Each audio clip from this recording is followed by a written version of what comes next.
Operationalization. Operationalization. Operationalization. Operationalization. All right, here we go.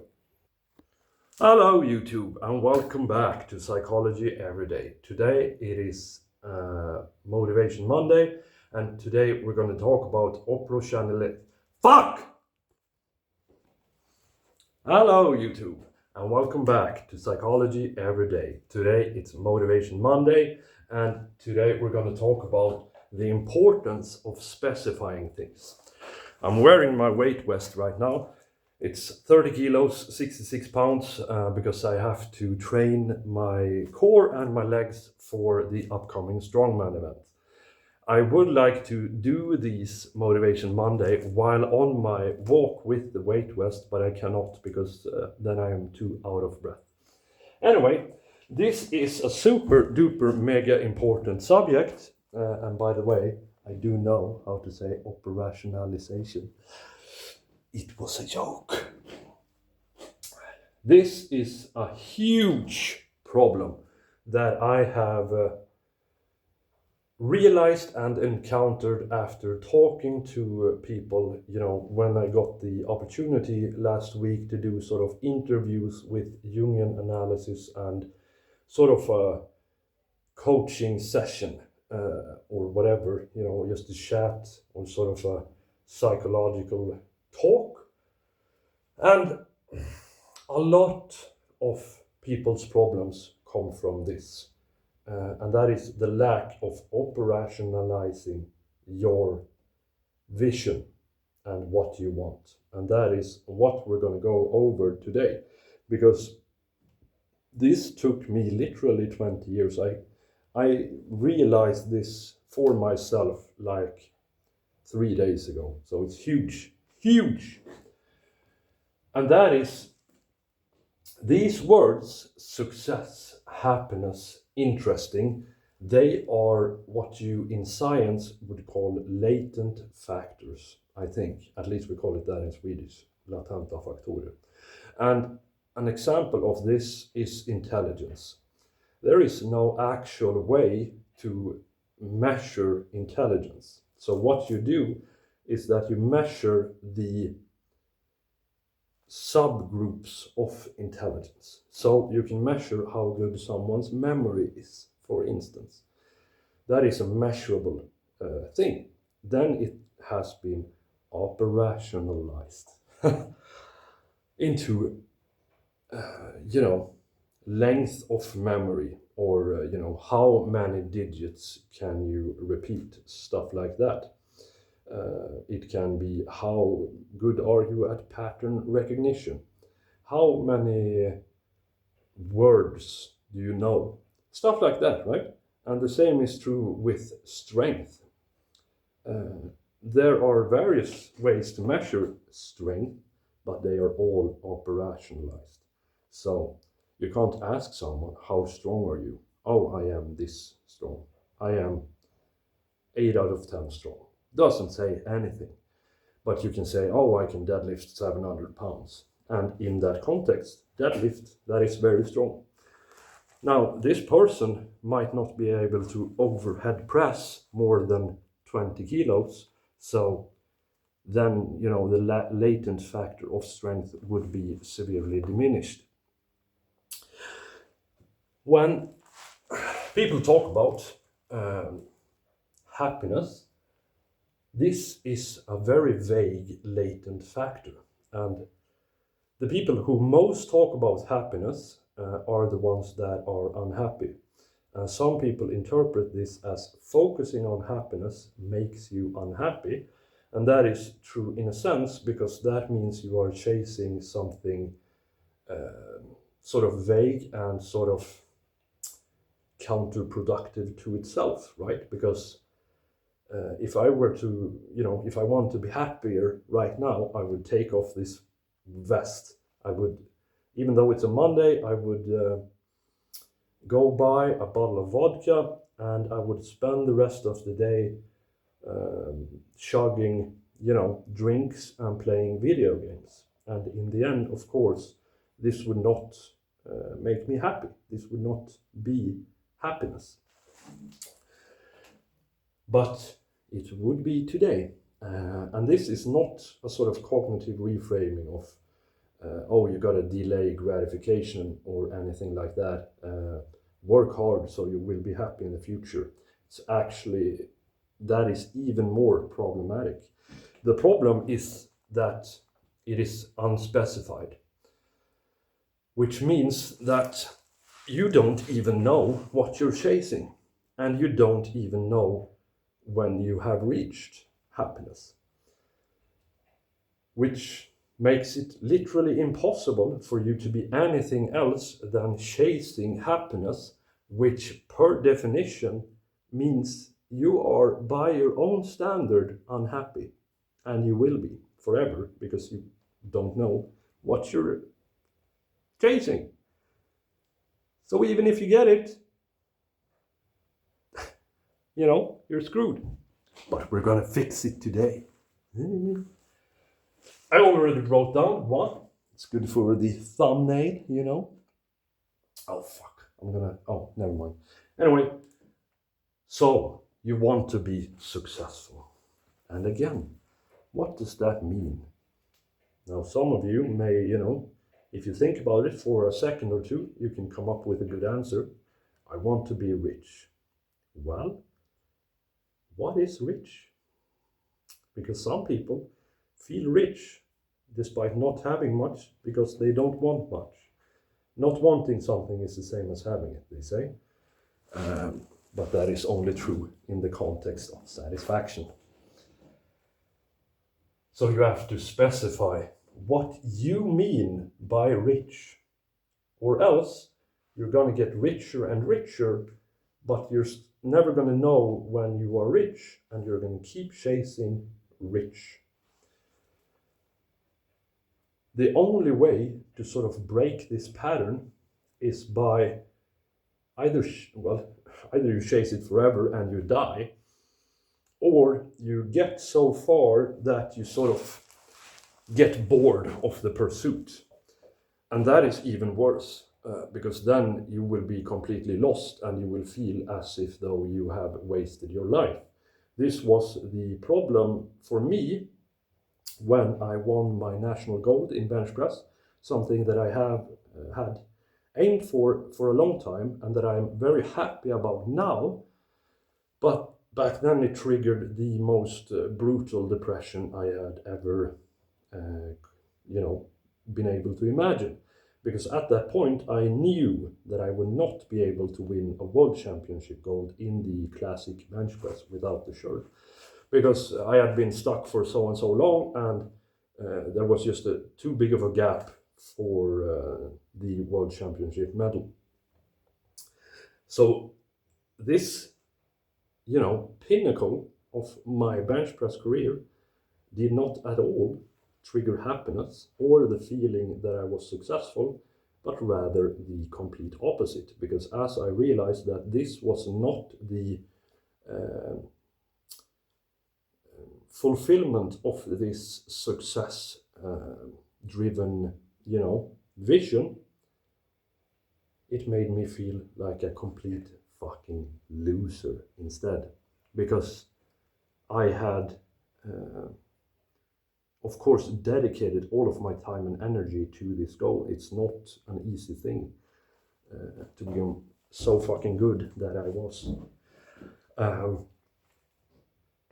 And that meant that compared to everyone else, I was severely behind in several other areas of my life, such as work, career, and other things. Now that I think about it, I actually already had a family and stuff like that, and I was very successful, but that was things that I didn't appreciate then. I appreciate it now. But back then I felt like a complete failure, which is crazy, right? I reached sort of the thing that I thought that I wanted, and it gave the complete opposite effect. Had I specified that success for me was a national goal, then I would have achieved this feeling of success that I was after. And then in a more positive manner, I could have realized that, oh, I did succeed in this thing, but it's not what was going to make me happy. Because more often than not, very, very, very often, success is a proxy for happiness. So what that means is that you want to be happy, and you believe that if I just become famous, if I just become rich, or if I just become this or that, I will become happy. This is not true. This is a horrible idea. And this sort of fuck happiness, go for purpose instead. It's sort of good and sort of bad. Because if you're deluding yourself into believing that these two are slots of focus for your life narrative, and that you can interchange them, that is stupid and wrong, because you can aim for various different things and at the same time, and going after happiness does not mean, per definition, that you will not be happy, or that you will fail, or that it's sort of counterproductive. That's not true. I used to believe that, but I didn't understand it. It's only when I realized that unspecified happiness as a vision is an impossible goal. Oh my God, I haven't worn this for a while actually, and it's starting to fuck me up. Because this used to be me, and it's the problem of a lot of people that I talk to, and that is that they want to be happy. But no one knows what that means, or what it entails. I mean, they know that it means feeling good. I want to feel good. Why don't I feel good? And they don't know what to aim for, and they don't know what to do. And they don't know what to appreciate in life. So that is why, the same as with strength, intelligence, and success, you have to operationalize it. So for me, but this is, just general advice. If you need to go by, you actually need to think and feel. What makes me feel good?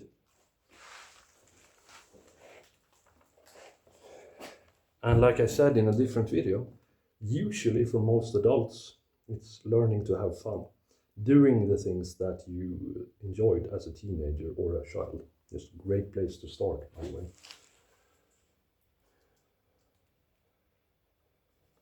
Doing fun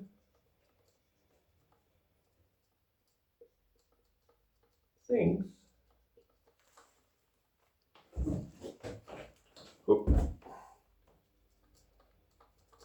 Spending time with people I like. Man, when I realized this a while back, maybe it was more than 3 days ago, my entire worldview shifted, and suddenly I realized that, damn, I am happy-ish, even after the divorce and stuff like that. And I know for a fact how to make myself more happy. I just do more fun things and spend time with people I like, and build bonds and friendships, and probably find perhaps the love of my life. And it is not toxic to have love as a thing that you want. I'm not sure about this yet, because there's this whole, you shouldn't need someone to be happy by yourself, and I'm not sure yet. I'm gonna have to think about it. But talking about love and dating, this is something that I have encountered with myself and four people who have a lot of problems with dating and love life. And this is, what do you look for in a partner? And even if your answer is not interesting, whatever you say, kind or whatever, you need to operationalize it, because if not, you might find someone that is interesting in the wrong way. So, a complete fucking lunatic, for instance, or a criminal, they are interesting, but that will not make you happy in the long run, even though you have perhaps satisfied this need for the person is interesting. But maybe it's just a shallow thing, and your subconscious keeps telling you in the relationship that be interesting this way instead, and then everything's going to fall apart. So I'm just going to do what's interesting for B, and then that sort of excludes or sets aside other interesting criteria that I can then drop. Sorry that I'm pausing and thinking, because I never want to make a personal video about past relationships, so I'm not going to talk about that at all. Just let's do it. Intelligent.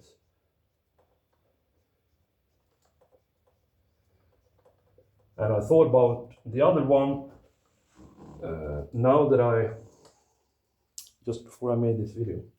Ubermensch. And what does that mean? That means someone that has such a developed consciousness that they develop their own guidelines of life. This is super rare. And for me, it's enough if someone just has a spark of it. But not to get into the Ubermensch. This is not a goddamn 4-hour lecture about Nietzsche. This is just learn to specify things and then get to it. Then get to it to, fulfill the goals.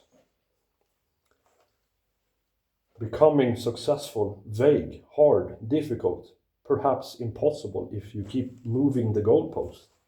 Making $1 million. Simple. Not easy, but simple. Have a great Monday, everyone, and, kill it. That means succeed. Win.